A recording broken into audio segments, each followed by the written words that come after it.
kaloka, kung nananalo ako, bibiling ko lahat yun para makakain lahat. Tapos nakalimutan ko na naman yung 100,000. Pero yung kaloka. Kung hihinayang ko Baliw eh, ka diba? lang. Sa sitwasyon ko, kakain ako. Ako hindi ba ko. Lalo na, kung siguro gawin yun 16 days pa, bibiling ko. Ngayon 8 days na lang. 8 days na lang eh, konting tiis na lang eh, ganun din yung matitikman mo, diba?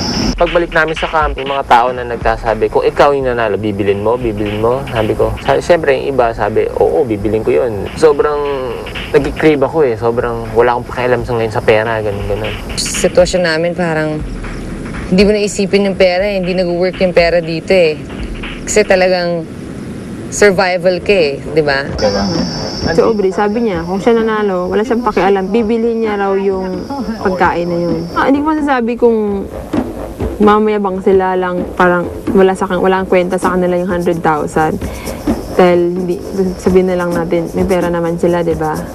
Hindi tamang desisyon yun. Kasi, paano yung isang hindi makakain, di ba? Sundan bukas.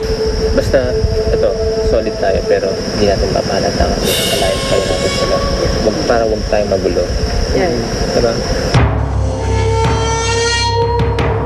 Aubrey, gawa naman ng kwento, parang di boring. Ano kwento gagawa ako? Iba mga question. Ba't kayo nag-iwalay ni John? Oh my God, wala siyang pera. Joke. Sama, hindi. Talaga? Wala siyang work. Tapos, I don't mind naman spending. Kunwari, grocery ko siya. May memories talaga. He's not like that, yung parang aggressive. He's parang sa akin, soft-spoken siya. Or siguro dahil ako nagbabayad. I don't know.